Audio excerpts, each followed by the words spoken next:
Jasmine, would you say communication is an issue with you and Tony? Well, I would say it's definitely the root of all our problems. Tony, my husband, never communicates anything that he wants to do or is doing with his life.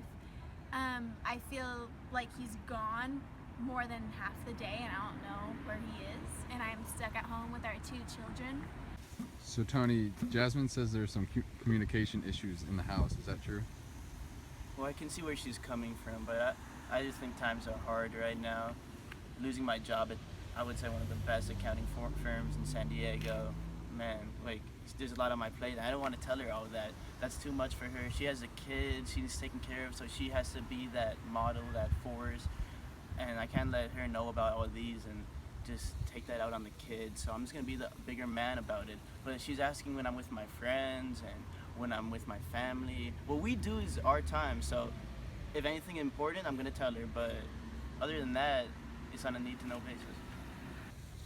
How do you and Tony communicate issues that happen within the household? Well, it will usually start by me addressing something to him because he will never first come to me with any piece of information, and it usually gets heated very quickly.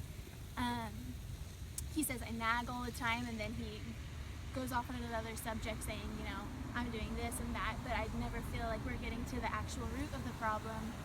And then I hate having to keep yelling, and so even though we're not solving anything, I'll just stop because I feel like that will help in the long run. And I was first attracted to him because he, had this tough exterior, and I thought that'd be great to have a man like that to raise my family. But it has shown to be an issue, as he'll never open up to me, and even when I keep pressing him. How do you communicate the problems that happen within the household? Frankly, at this point, we don't communicate anymore, to be honest.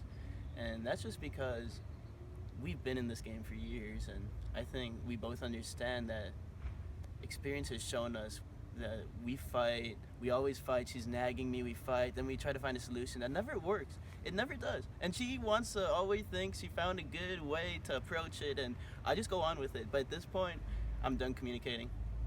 I just let it be. She can nag, but it is what it is at this point.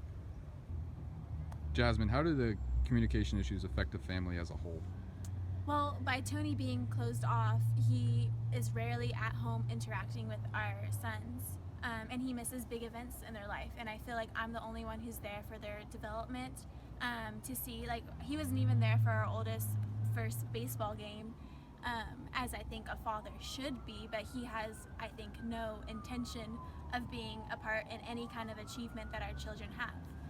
And I don't know how I can get him more involved, because whenever I tell him, hey, Henry has this game or Jake has this spelling bee, he never wants to come, or he'll do a fake interest and not show up. So I'm at loss with what to do, and I don't know where to go to from here. How do the communication issues affect the family as a whole?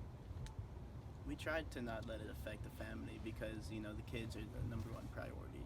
And the thing is, she's concerned that I'm not there enough for them, but I'm there enough.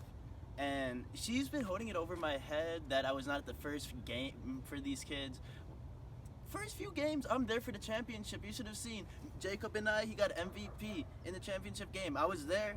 Check the Facebook pictures. So I don't know, you can hold it against me, but I'm there when it counts. And I'm willing to prove to her that I can take care of these kids just as much as she does. She thinks it's so hard. I'll show how easy it is.